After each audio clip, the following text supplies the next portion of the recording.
بسم اللہ الرحمن الرحیم۔ السلام علیکم ورحمۃ اللہ وبرکاتہ۔ الحمد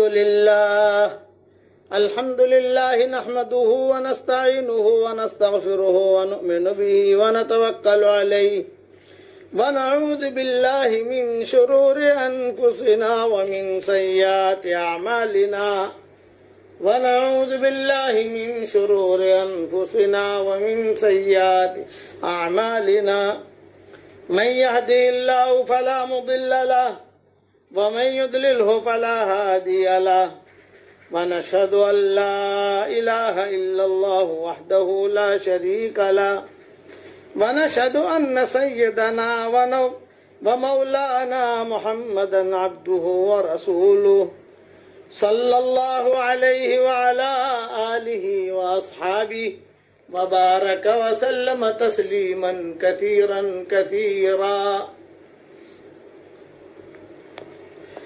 اما بعد فاعوذ باللہ من الشیطان الرجیم۔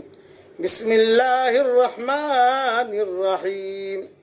یا ایہا الذین آمنوا توبوا الی اللہ توبۃ نصوحا عسى ربكم ان يكفر عنكم سيئاتكم ويدخلكم جنات تجري من تحتها الانهار يوم لا يخزي الله النبي والذين آمنوا معه نورهم يسعى بين أيديهم وبأيمانهم يقولون ربنا أتمم لنا نورنا واغفر لنا إنك على كل شيء قدير۔ صدق اللہ العظیم۔ قابل احترام مائیں، بہنیں، بیٹیاں، بہوئیں، بچیاں اور ہمارے محترم بھائی، دوست، ساتھی، سلسلہ وار مضمون چل رہا تھا حضرت محمد صلی اللہ علیہ وسلم کی سیرت کا۔ ہم یہاں تک پہنچے تھے کہ حضرت محمد صلی اللہ علیہ وسلم کا نکاح ہو گیا حضرت خدیجہ رضی اللہ تعالی عنہ کے ساتھ، اور شب زفاف بھی ہو گئی، اور اب حضور صلی اللہ علیہ وسلم کی زندگی اور حضرت خدیجہ رضی اللہ تعالی عنہ کی زندگی میاں بیوی کی طرح زندگی گزرنے لگی۔ لیکن ایک قانون ہے۔ قانون کیا؟ ایک رواج ہے جو شروع سے چلا آ رہا ہے کہ بیوی جو ہے وہ شوہر کو ہدیہ دیتی ہے، شوہر جو ہے وہ بیوی کو ہدیہ دیتا ہے۔ یہ نظام ہے۔ کوئی انگوٹھی دیتا ہے، کوئی انگوٹھی پہناتا ہے، کوئی خوشبو دیتا ہے، کوئی جو ہے پیسے دیتا ہے۔ خیر مہر تو اپنی جگہ ہے ہی جو ہے وہ، لیکن خوشی کے اعتبار سے کوئی نہ کوئی ہدیہ پیش کرتا ہے۔ یہ دنیا کا رواج ہے کہ میاں بیوی جو ہے وہ ایک دوسرے کو ہدیہ دیتے ہیں۔ تو حضرت خدیجہ رضی اللہ تعالی عنہ نے بھی ایک بہت قیمتی ہدیہ دیا حضرت محمد صلی اللہ علیہ وسلم کو، اور حضور صلی اللہ علیہ وسلم نے بھی قیمتی ہدیہ دیا حضرت خدیجہ رضی اللہ تعالی عنہ کو۔ اب دونوں ہدیے کی تفصیل مختصر سن لیجئے کہ حضرت خدیجہ نے زید ابن حارثہ دیے۔ پہلے یہ ذہن میں رکھنا کہ حضرت خدیجہ کے یہاں جو معروف لوگ ہیں کام کرنے والے، ان میں تو ایک نفیسہ ہے، ایک میسرہ ہے، اور ایک زید ابن حارثہ ہیں، اور اب حضور صلی اللہ علیہ وسلم تشریف لے آئے۔ یہ گھر ہو گیا۔ باقی باندیاں، باقی غلام، باقی ان کا جو وٹ، ان کا ویوٹ، گھر کا، ان کے بنگلے کا، ان کی کوٹھی کا، چونکہ مالدار عورت تھی، شریف عورت تھی، تو کئی لوگ ان سے منسلک تھے، لیکن ان چاروں کا میں تذکرہ کروں گا، 4-5۔ حضور صلی اللہ علیہ وسلم، حضرت خدیجہ، میسرہ، نفیسہ اور زید ابن حارثہ۔ زید ابن حارثہ یہ اصل میں کتابوں میں لکھا ہے یمن کے تھے، اور یمنی لوگوں میں ایک ترتیب تھی کہ یہ لوگ جو ہے کبھی کبھار پورے خاندان کو لے کر یہ نکل پڑتے تھے ہجرت کر کے. اوس اور خزرج بھی اصل یمن کے ہیں، اور قبیلے بنی جرہم جو مکہ میں آباد ہوا وہ بھی یمن کے ہیں. ہمیشہ ایک بات، ایک پوائنٹ بتا رہا ہوں، پوائنٹ، کہ جس کے آخر میں نون ہوگا نا، نون، وہ کوئی بہت بڑا اچھا آدمی ہوگا یا بہت خراب آدمی ہوگا. یہ ایک بات چیز علماء نے لکھی ہے. یمن نون ہے، یہ بڑے تاجر ہوتے ہیں. ایران نون ہے، یہ بھی بڑے تاجر ہوتے ہیں. قرآن نون ہے، یہ بھی بہت بڑی فضیلت کی چیز ہے. رمضان نون ہے، یہ بھی بڑی فضیلت کی چیز. شعبان نون ہے، یہ بھی بڑی فضیلت کی چیز. میمن یہ بھی آخر میں نون ہے، تو یہ بھی بڑے تاجر ہوتے ہیں. مومن وہ بھی آخر میں نون ہے، یہ بھی جو ہے بڑے تاجر ہوتے ہیں اور بڑے کام کرنے والے ہوتے ہیں.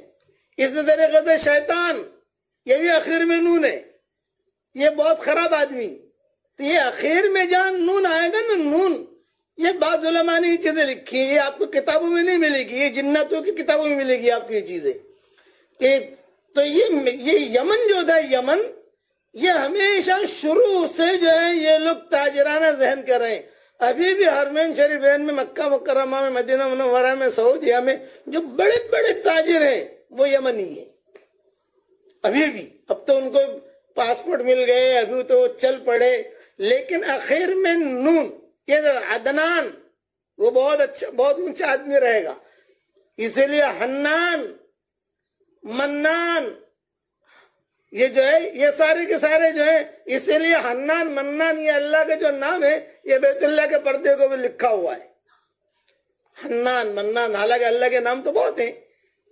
بھی غنی لکھ دیتے، مغنی لکھ دیتے، وہاب لکھ دیتے، لیکن پورے پردے کے اوپر جو نام لکھا ہے، حنان منان، حنان منان، حنان منان، حنان منان، حنان منان. یعنی میں ایک متوجہ کر رہا ہوں، آخر میں نون، یہ جو ہے یہ کوئی نہ کوئی پوائنٹ کی ضرورت ہے. یا تو بہت اونچا ہوگا یا بہت نیچا ہوگا، بیچ بیچ کا نہیں ہوگا. یا تو بہت اچھا ہوگا یا بہت خراب ہوگا. تو یہ یمن کے رہنے والے تھے. ان کی عادت یہ تھی کہ پورے کے پورے خاندان جو ہے مشورہ کر کے یہ لوگ نکل پڑتے تھے کہ چلو بھی اب یمن میں نہیں رہنا، ہمیں جانا ہے، کسی اور جگہ جا کر زندگی گزاریں گے. تو زید بن حارثہ یہ پیدا ہو چکے تھے، اور ان کے ماں نے یا ان کے باپ نے ان کو باہر دھوپ میں، خیمے کے باہر جنگل میں لٹایا تھا تاکہ دھوپ لگے بچے کو. اتنے میں ڈاکو آئے اور یہ ڈاکو زید بن حارثہ کو لے گئے. یہ زید بن حارثہ، اب ان کو بڑا کیا، بڑا کر کے زید بن حارثہ کو جو ہے وہ لائے مکہ. مکہ جو ہے مرکزی چیز تھی، اور یہ مکہ مکرمہ میں یہ لوگ آتے تھے اپنا دھندا وغیرہ کرنے کے لیے. تو مینا کے اندر جو ہے یہ اپنی چیزیں بیچتے تھے. تو زید بن حارثہ جب بڑے ہو گئے تو بڑے ہونے کے بعد یہ مینا لائے ڈاکو لوگ ان کو. کیا زید بن حارثہ کو کچھ پتا نہیں میری ماں کون ہے، میرا باپ کون ہے؟ اس لیے کہ وہ تو بچپن سے وہ لوگ لے گئے تھے ان کو. اب ان کو پالا پوسا بڑا کیا. ان کا مطلب یہ ہوتا تھا کہ بڑا ہوگا تو بیچ دیں گے، اس کو پیسہ ملے گا یہ. اور اگر جو ہے لڑکی کو لے جاتے کہ بڑی ہوگی تو اچھی خوبصورت ہوگی، کام والی ہوگی تو اپنی حرم میں لے لیں گے، اس سے شادی کر لیں گے، نہیں تو باندھی بنا کر زندگی گزاریں گے، نہیں تو اس کو بیچ دیں گے. یہ اس زمانے کے ڈاکوؤں کی ترتیب یہ ہوتی تھی. یہ اس میں یہ پھنس گئے تھے زید بن حارثہ. دو زید ہیں، ایک زید بن ثابت ہیں اور ایک زید بن حارثہ ہے. تو زید بن ثابت تو بہت اونچے آدمی ہیں، یعنی وہ تو بہترین قاری، ان کی مستقل الگ تاریخ ہے. جیسے دو میسرہ ہیں، اسی طریقے سے دو زید ہیں. یہ زید بن حارثہ ہیں. یہ مینا میں جو ہے وہ بیچ رہے تھے ڈاکو لوگ. بے اچھا غلام ہے، یمنی ہے. یمنی غلام لوگ فوراً لے لیتے تھے. کوئی کہے بھائی حبشہ کا غلام ہے، دیکھیں گے یار یمن کا ہے، ارے بے لو جلدی سے اس کا بھاؤ لگاؤ. یہ لوگ کرتے تھے، یعنی وہ اس کی ویلیو ہوتی تھی یمنی غلام کی. بھائی یمنی غلام ہے، کوئی خریدنا چاہے. تو یہ حضرت خدیجہ کے جو رشتہ دار تھے، ورقہ یا کوئی اور، انہوں نے غلام خرید لیا اور خرید کر گھر لے آئے. جب گھر لے آئے حضرت خدیجہ نے پسند کر لیا, بھائی یہ تو میرے گھر کے لیے لڑکا تو بہت اچھا ہے. ابھی حضور کی شادی نہیں ہوئی تھی کہ میرے لیے لڑکا بہت اچھا ہے, بھئی غلام میرے لیے اچھا ہے تم مجھے دے دو. تو انہوں نے جو ہے ہدیہ دے دیا, لے بیٹا ہدیہ لے لے. اب حضرت خدیجہ کے پاس رہنے لگے. اب جہاں حضور صلی اللہ علیہ وسلم کی شادی ہوئی تو حضور نے بھی بن نگاہ ڈالی. اب گھر میں آنے جانے لگے نا تو حضور نے بھی دیکھا کہ بھی ہاں یہ لڑکا تو بڑا خادم صفت ہے. تو حضرت خدیجہ نے یہ ہدیہ دے دیا حضور اکرم صلی اللہ علیہ وسلم کو, زید ابن حارثہ. اچھا, ان کے ماں باپ ڈھونڈتے تھے زید ابن حارثہ کو, اور باہر نکل کر آسمان کی طرف دیکھ کر کہتے تھے کہ اے آسمان, تجھے پتا ہے ہمارا بیٹا زید کہاں ہے. یہ دعا مانگتے تھے, تجھے معلوم ہے. اے سورج تجھے بھی معلوم ہے, اے چاند تجھے بھی معلوم ہے, اور ہمیں خوشبو آ رہی ہے اس کی, وہ ہے کہیں لیکن تم لوگ بتاتے نہیں ہو. یہ اپنے انداز میں دعائیں مانگتے تھے کہ تو بتا. چاند روزانہ چاند کو کہتے تھے ان کے ماں باپ, ان کے بھائی بہن, ہمارا بھائی کہاں ہے, ہمارا بیٹا کہاں ہے. اب تو 5 سال ہو گئے, 10 سال ہو گئے, بچپن میں سے یہ لوگ ہو گئے تھے, اب تو بڑے ہو گئے.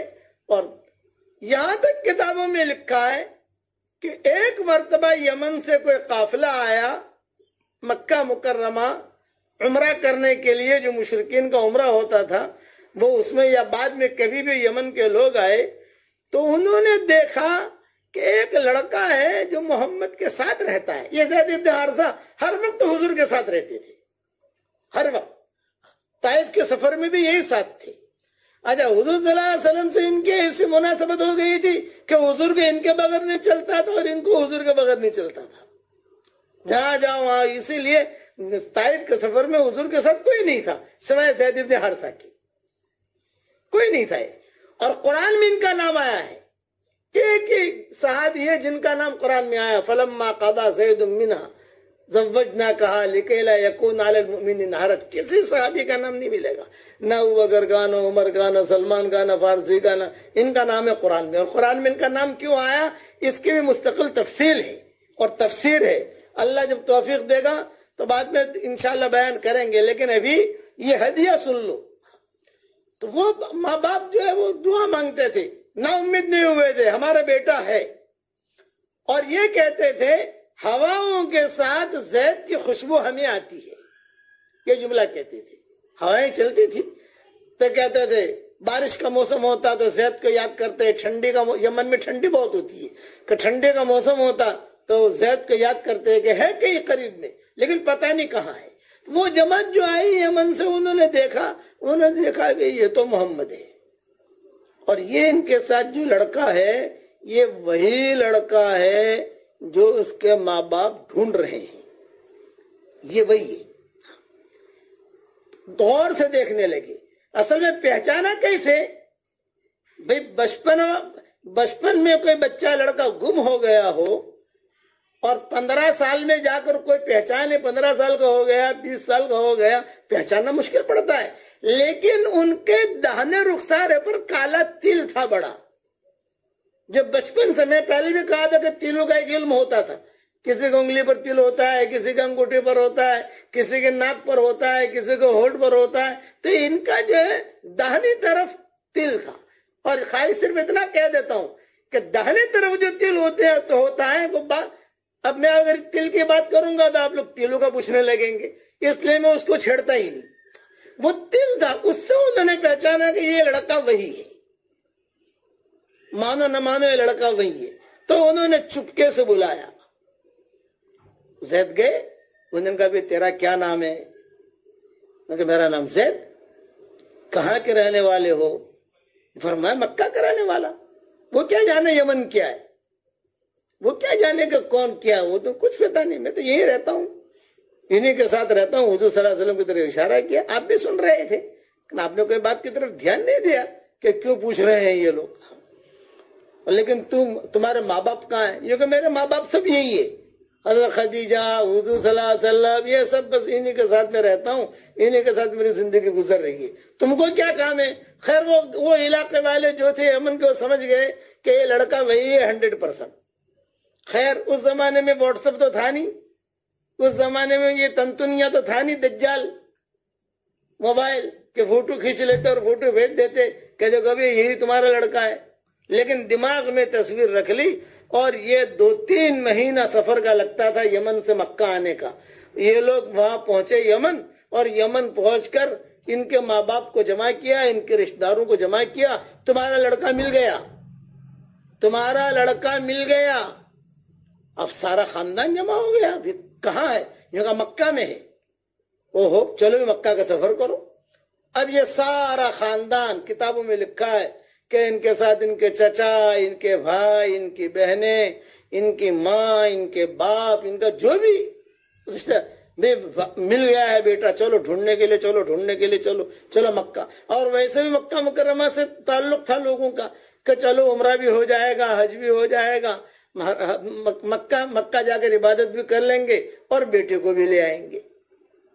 چنانچہ سارے کے سارے پہنچے، اور پہنچ کر انہوں نے جو ہے واچ کرنا شروع کیا کہ لڑکا کہاں ہے۔ اتفاق یہ تھا کہ حضور صلی اللہ علیہ وسلم اور یہ زید بن حارثہ کسی جگہ کام سے گئے ہوئے تھے، جیسے 2 دن 3 دن کے لیے جیسے کسی جگہ سفر پر جاتے ہیں تو کسی جگہ یہ حضور کے ساتھ ہی رہتے تھے، زید بن حارثہ یہ گئے ہوئے تھے۔ اب مکہ والوں سے پوچھتے تھے یہ لوگ یمن سے جو آئے، دیکھو زید نام کا لڑکا ہے؟ بولے ہاں وہ تو محمد کے ساتھ رہتا ہے۔ بے کہاں ہے؟ یہ کہا 2-3 دن سے نہیں آ رہے ہیں یہاں، ورنہ وہ تو روزانہ آتے ہیں، یہ ان کا مکان ہے۔ حضرت خدیجہ کا مکان دکھایا۔ ابو طالب بھی زندہ تھے، یہ کہا یہ ان کے سرپرست ہیں ابو طالب، ان کو پوچھا تو ابو طالب نے کوئی دھیان نہیں دیا، ابھی کیوں پوچھ رہے ہیں زید کے بارے میں، محمد کے بارے میں کیوں پوچھ رہے ہیں؟ لیکن وہ بھی تھے یمنی بہت ہوشیار، یمنی لوگ بہت ہوشیار ہوتے ہیں۔ وہ جو ہے انہوں نے کہا جب تک محمد یہاں آئے گا نہیں مکہ میں، تب تک ہم مکہ چھوڑیں گے نہیں۔ پڑاؤ ڈال دیا، زمزم کا پانی پیتے، کھجورے کھاتے اور اپنا وہیں کام کرتے۔ محمد چنانچہ حضور صلی اللہ علیہ وسلم تشریف لائے، جب تشریف لائے تو ساتھ میں زید ابن حارثہ بھی آ گئے۔ جب زید ابن حارثہ آئے تو ماں نے دیکھا، باپ نے دیکھا، تو انہوں نے کہا رے یہ کالا تل، یہ کالا تل یہی 100% یہی ہے۔ اب بات کون کرے؟ اس لیے کہ یہ حکومت تو ابو طالب کی ہے اور دوسرے اپنی حکومت تو ہے نہیں، اور ایسے کیسے بات کریں، کون بات کرے؟ یہ بھی ایک مسئلہ کھڑا ہو گیا۔ تو باپ نے تو آگے، اب باپ تو آگے بڑھے نہیں، ان کے بھائی تھے یعنی زید ابن حارثہ کے چچا، انہوں نے کہا کہ میں جا کے بات کرتا ہوں۔ یہ آئے حضور صلی اللہ علیہ وسلم کے پاس، اور یہ زید ابن حارثہ بیٹھے ہوئے تھے، اور زید ابن کہا کہ حضرت یہ لڑکا آپ کو کہاں سے ملا؟ آپ نے فرمایا بھی میری بیوی نے مجھے ہدیہ دیا ہے، حضرت خدیجہ نے مجھے ہدیہ دیا ہے، یہ غلام ہے۔ تو فرمایا کہ نہیں یہ تو ہمارا بیٹا ہے۔ آپ نے فرمایا اچھا زید سن رہے ہیں، حضرت زید ابن حارثہ سن رہے ہیں کہ یہ تو ہمارا بچہ ہے، بچپن سے گم ہو گیا تھے۔ آپ نے فرمایا بھی اگر تمہارا بچہ ہے تو پھر تم اس سے بات کر لو، پھر کسی کے بچے کو میں کیوں رکھوں؟ بلاؤ حضرت خدیجہ کو۔ حضرت خدیجہ کو بلایا، حضرت نفیسہ بھی آ گئی، وہ میسرہ بھی آ گیا، وہ سارے کے سارے جو گھر والے تھے۔ بھی کیا میٹر ہے، کیا میٹر ہے؟ بات جو ہے وہ آگے بڑھی۔ جب آگے بڑھی تو ابو طالب بھی آ گئے۔ ابو طالب جب آئے تو عباس بھی آ گئے، پھر حضرت حمزہ بھی آ گئے، پورے خاندان والے جمع ہو گئے اس میٹر کے اندر کہ کیا کرنا۔ تو حضور اب وہ ان کے والد بھی آ گئے، ان کی ماں بھی آ گئی۔ کون؟ زید ابن حارثہ کی۔ زید ابن حارثہ کو ان کے ابا کہنے لگے ارے زید، ہم روزانہ سورج کو کہتے ہیں کہ میرا بیٹا زید کہاں ہے، روزانہ ہم دعائیں مانگتے ہیں، آج تو ہمیں مل گیا۔ یہ کہہ کر ماں نے جو ہے زید کو اپنے سینے سے لگایا اور کہا کہ تیرے بچپن کی خوشبو اب تک تیرے اندر سے آ رہی ہے۔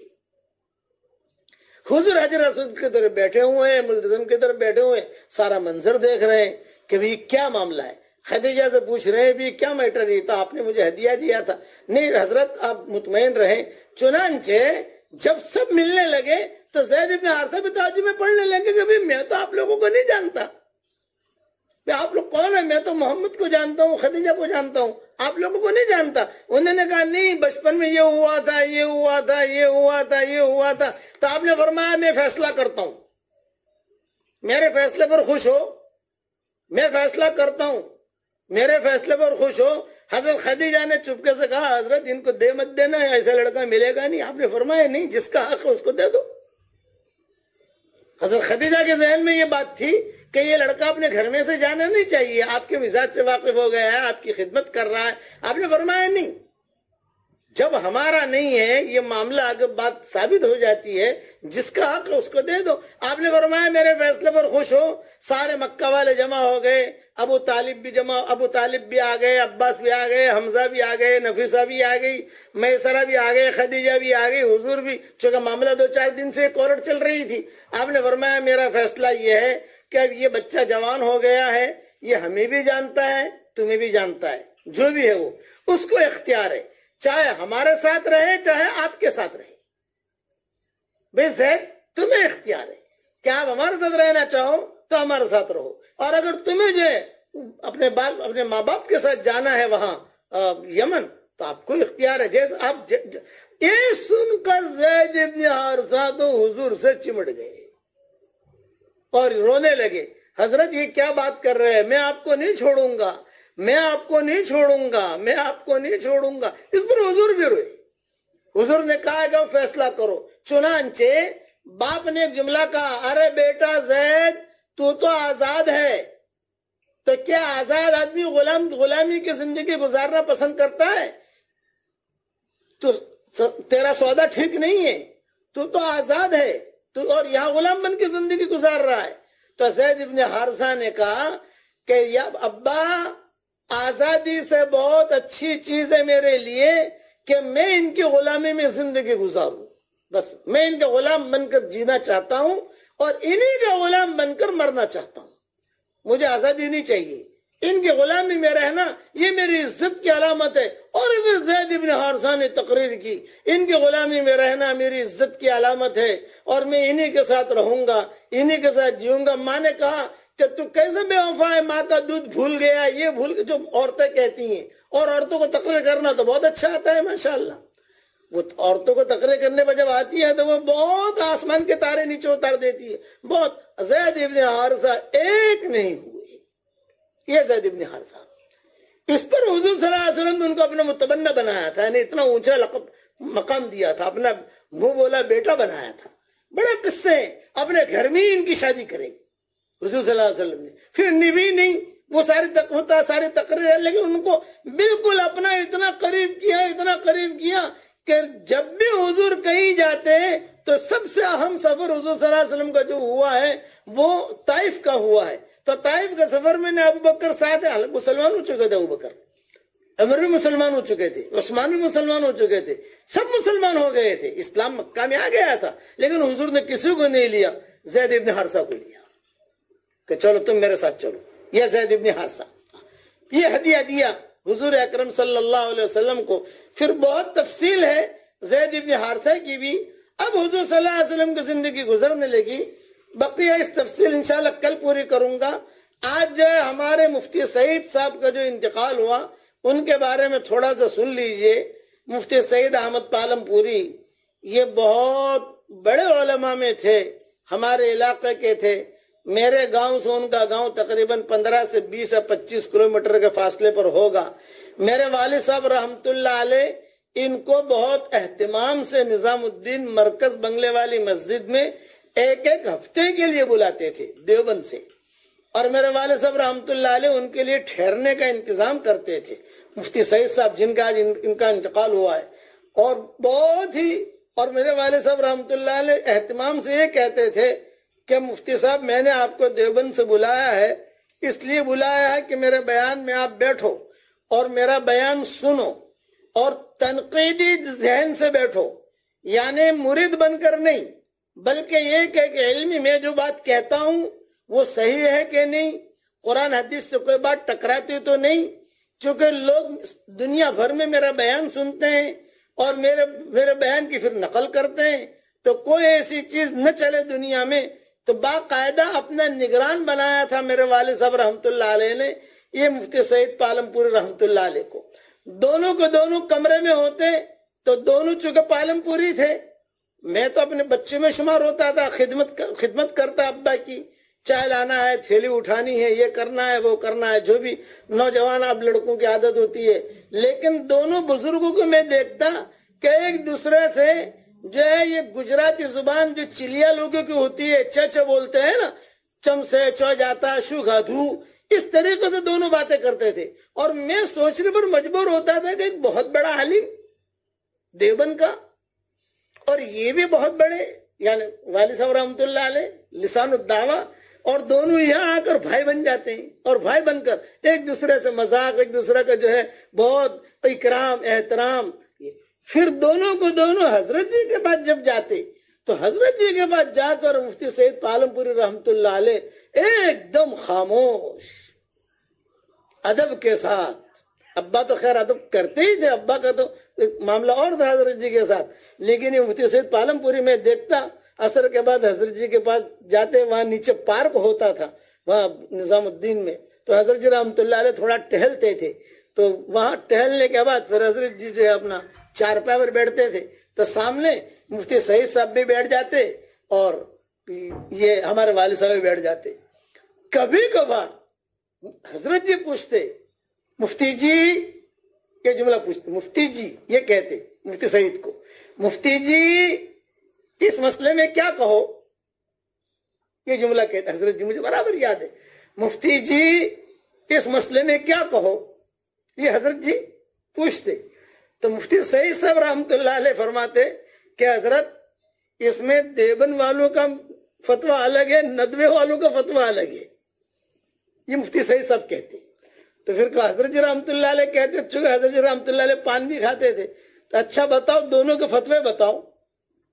تو پھر مفتی سعید صاحب رحمت اللہ علیہ جو ہے وہ جملہ کہتے، دیوبند والوں کا یہ فتویٰ ہے، ندوہ والوں کا یہ فتویٰ ہے۔ تو حضرت جی رحمت اللہ علیہ فرماتے کہ دونوں ٹھیک ہے، یہ کہتے کہ دونوں ٹھیک ہے، وہ بھی اپنی جگہ ٹھیک ہے، یہ بھی اپنی جگہ ٹھیک ہے۔ پھر کہتے کہ ندوہ والے جو ہے یہ فتوے پر زیادہ چلتے ہیں اور دیوبند والے تقوی پر زیادہ چلتے ہیں، یہ حضرت جی کہتے۔ یعنی یہ ان کے بڑے آدمی تھے جو دنیا سے چلے گئے۔ تو میں آپ اچھا ابھی چونکہ بمبئی میں ہی تھے مفتی سعید پالم پوری رحمت اللہ علیہ، 15ویں شعبان کی جو میری دعا ہوئی، دعا ہونے کے بعد پونے گھنٹے کی غالباً دعا تھی، مجھے پتہ نہیں ہے، تو ان کا فون آیا اور انہوں نے کہا بھائی مولوی یونس آپ کی پوری دعا میں نے سنی، یا خود ان کا فون آیا اور کہا پوری دعا میں نے آمین کہی، بس اپنی دعا میں ایک جملہ اور بڑھا دو۔ میں نے کہا کیا بڑھاؤں؟ بولے یہ دو جملہ بڑھاؤ، اللہم انا نعوذ بک من کورونا، اس وقت کورونا وائرس شروع ہوا تھا، کہا اللہم انا نعوذ بک من کورونا، کورونا سے اللہ ہماری حفاظت کر، یہ ان کی میری بات ہوئی۔ پھر میں نے یہ ایک حدیث بیان کی تھی کہ آخری زمانے میں، یعنی میں ان کی باتیں بتا رہا ہوں مفتی سعید پالم پوری رحمت اللہ علیہ کی، آج ان کا انتقال ہو گیا، کسی بڑے عالم کا دنیا سے چلے جانا یہ سمجھ لو کہ بہت بڑی خیریں آسمانوں پر چلی گئی۔ امام قرطبی رحمت اللہ علیہ فرماتے تھے کہ میں جب مر جاؤں گا تب قرطبہ والوں کو معلوم ہوگا کہ میں کون تھا۔ چنانچہ قرطبی کا جب انتقال ہوا اس کے بعد اسپین میں نامناسب حالات آنے شروع ہو گئے، اتنا اونچا آدمی ہم سے آج جو ہے رخصت ہو گیا۔ تو میں نے ایک حدیث بیان کی تھی اپنے واٹس ایپ کے سبق میں، اور روزانہ جو میرے سبق آتے ہیں، کہ بھی آخری زمانہ میں مدینہ منورہ اتنا خالی ہو جائے گا، اتنا خالی ہو جائے گا کہ مدینہ منورہ میں کوئی بھی نہیں رہے گا، جنگلی بھیڑیے، جنگلی کتے اور شیر یہ مسجد نبوی میں داخل ہوں گے، اور داخل ہونے کے بعد مسجد نبوی کے جو ستون ہیں ان ستونوں پر پیشاب کریں گے اور ممبر پر جا کر پیشاب کریں گے، مطلب کہ کوئی ہوگا ہی نہیں تو اتنا جائیں گے اندر۔ اور پھر میں نے حوالہ دیا موطا امام مالک کا، اس پر مفتی صاحب کا فون آیا، یہ کہا بھی یہ آپ کا جو سبق تھا یہ میں نے سنا، اور جو آپ نے حدیث بیان کی وہ بھی میں نے سنی، لیکن بس میں تمہیں ایک نصیحت کرتا ہوں کہ تم نے موطا میں مالک کا حوالہ کیوں دیا؟ میں نے کہا میں نے موطا میں مالک میں پڑھا تو میں نے وہ حوالہ دیا۔ انہوں نے کہا یہ حدیث تو بخاری میں بھی ہے، یہ حدیث تو مسلم میں بھی ہے۔ اب انہوں نے ساری تقریر شروع کی، علمی تقریر۔ یہ 15ویں شعبان کے بعد کی چیز ہے، یہ علمی تقریر۔ فون پر کہتے رہے حافظ ابن حجر نے یہ لکھا ہے، فلاں نے یہ لکھا ہے، فلاں نے یہ لکھا ہے، فلاں نے یہ لکھا ہے۔ تو آپ جو بھی حوالہ دو تو اونچی کتاب کا حوالہ دو۔ بھئی موطا میں مالک بھی اپنی جگہ ٹھیک ہے، لیکن بخاری کا حوالہ دیتے۔ میں نے کہا بھی بخاری والے تو آپ لوگ ہو، وہ بخاری پڑھاتے تھے نا، تھوڑی سی میری بے تکلفی۔ میں نے کہا حضرت آپ تو بخاری والے ہو، ہم تو بخاری تک پہنچ نہیں سکتے۔ انہوں نے کہا نا جو حدیث، انہوں نے ایک بات کہی، جو حدیث بخاری میں ہے، مسلم میں ہے، ترمذی میں ہے، موطا میں ہے، امام احمد مسند احمد میں ہے، تو جو دوسری کتابیں ہیں ان کا حوالہ مت دو، بخاری کا دو۔ وہ تھوڑا انگلی کا اشارہ کرتے تھے، بخاری کا دو بس۔ اور وہ کتابیں اور بھی کتابوں میں یعنی جو ٹاپ ہے وہ حوالہ دینا چاہیے۔ یہ میری ان کی آخری بات ہوئی بس۔ اس کے بعد سے جو ہے وہ انہوں نے کہا میں تمہارا سبق سن رہا ہوں، درس قرآن بھی وہ سنتے تھے کہ میں درس قرآن بھی سن رہا ہوں، تمہارا پورا سبق سنا، تمہاری پوری دعائیں سنی، اللہ بہت جزائے خیر دے۔ جب بھی میں نے قرآن شریف کا جب ترجمہ کرنا شروع کیا تو منگلی کندری کی مسجد ہے، اس مسجد میں نے ان سے خود پوچھا فون کر کے کہ حضرت میں ریاض القرآن نام رکھنا چاہ رہا ہوں، تو انہوں نے کہا تفسیر بھی کرو گے کہ نہیں؟ میں نے کہا صرف ترجمے کا بھی ارادہ ہے، ابھی تفسیر کا ارادہ نہیں ہے اور ہمت بھی نہیں ہے۔ تو انہوں نے کہا ریاض کا معنی تو ہوتا ہے باغ کا، ریاض القرآن یعنی قرآن کا باغ، تو باغ میں تو پھول بھی ہوتے ہیں، باغ میں جو کئی قسم کے پھول ہوتے ہیں، تو تفسیر۔ تو میں نے کہا تھا آپ دعا فرما دے گا اللہ تفسیر کا کام بھی کرا دے، ابھی تو ترجمہ۔ انہوں نے کہا ٹھیک ہے بسم اللہ، یہ جملہ کہا، وہ ان کا بسم اللہ کہنا پورا ترجمہ اللہ نے کرا دیا، اور ترجمہ الحمدللہ چل بھی پڑا۔ اب ریاض التفسیر کا کام ہم شروع کر رہے ہیں۔ یہ بہت بڑے اللہ والے تھے جو آج ہم سے رخصت ہو گئے، ان کی اور باتیں کیا سناؤں۔ میرے والد صاحب رحمت اللہ علیہ تنہائی میں مجھے کہتے تھے کہ اگر کسی بات پر مفتی سعید صاحب میری بات پر متفق ہو جائیں تو میں جو ہے اپنے بیان کو اور مضبوط کر لیتا ہوں، پھر میں کسی سے ڈرتا نہیں، کوئی مفتی آوے کوئی آوے۔ مفتی سعید صاحب متفق ہو گئے، پھر میں جو وہ بیان اپنے بھرے مجموع کے اندر وہ بیان میں کرتا ہوں، وہ جملے میں کہتا ہوں۔ یہ میرے والد صاحب رحمت اللہ علیہ مجھے تنہائی میں کہتے تھے اور ان کے بڑے قصے سناتے تھے۔ اب دنیا سے چلے گئے، اللہ تعالیٰ ان کی قبر کو نور سے منور فرمائے، ان کے درجات کو بلند فرمائے، کروٹو اللہ انہیں آرام نصیب فرمائے، ان کی ہڈی ہڈی کو اللہ جنت نصیب فرمائے۔ آپ سب حضرات سے خصوصی طور پر درخواست کرتا ہوں کہ مفتی صاحب ابھی کچھ فتوے دیں گے، یہ ہمارے مفتی حسین بھائی بھی انہی کے پاس پڑھے، بخاری ان سے پڑھی، بخاری شریف انہی سے پڑھی ہے، یہ جو کچھ ترمذی بھی، اور ترمذی بھی انہی سے پڑھی ہے، اور تقریباً 35 بڑی بڑی کتابیں لکھی ہیں مفتی سعید صاحب نے، کوئی 8 جلدیں ہیں، کوئی 12 جلدیں ہیں، کوئی 10 جلدیں ہیں۔ میں جب جاتا تھا ان کے پاس ملنے کے لیے تو کتابوں کا ڈھیر، میں کہتا تھا مفتی صاحب یہ کتابیں، بولے ایک جملہ کہتے تھے کہ مولوی صاحب مجھے ایک نصیحت کرتے تھے، مولوی صاحب میرے والد صاحب کا جب انتقال ہو گیا تو مجھ پر بہت حالات آئے، تو مفتی سعید صاحب نے مجھے کہا کہ ایک نیت کر لو، دین کا کام کرنا ہے جو بھی شکل کا ہو، بس دین کا کام کرو، یہ اپنی نیت بناؤ، چاہے تبلیغ کا ہو، چاہے تصنیف تالیف کا ہو، چاہے مدرسہ پڑھانے کا ہو، چاہے کچھ بھی، دین کا کام کرنا ہے۔ یہ انہوں نے مجھے نصیحت کی تھی۔ آج ماشاءاللہ وہ نصیحت کی برکت سے آج اللہ تعالیٰ نے ہر کام اللہ نے مجھ سے لیا۔ میں نے بکھرے موتی لکھی تو میں نے مفتی سعید صاحب کو بھیجی بکھرے موتی، میرے جتنی بھی کتابیں آتی تھی اس کا کسٹم مفتی سعید صاحب کرتے تھے، دیکھتے تھے اور اس میں کوئی غلطی ہو تو بتاتے تھے، یہ حدیث یہاں سے، یہ حدیث کی یہ یہاں رکھو، یہاں رکھو۔ اسی لیے بکھرے موتی کا مقدمہ سب سے پہلے لکھنے والے مفتی سعید پالم پوری ہیں، پھر ان کے بھائی مفتی امین پالم پوری، انہوں نے مقدمہ لکھا کہ یہ کتاب ایسی ہے، یہ کتاب ایسی ہے۔ الحمدللہ وہ بکھرے موتی آتی گئی، چلتی گئی، جلدیں آتی گئی، چلتی گئی۔ آج اللہ تعالیٰ نے جو اس کو مقبولیت دی ہے وہ آپ سب جانتے ہیں۔ اس لیے آپ سے میں درخواست کرتا ہوں کہ 3 مرتبہ سورہ اخلاص پڑھ کر مفتی صاحب کو آپ ہدیہ بھیج دیجئے۔ آج کی مبارک رات میں آج حرم شریف میں 27ویں شب ہے اور ہمارے ہاں 26ویں شب ہے، ان کا بس یہی حق بنتا ہے کہ ان کو جو ہے ان کے لیے جتنا مثال ثواب کر سکیں 3 مرتبہ سورہ اخلاص پڑھ لیجئے اور ثواب بھیج دیجیے۔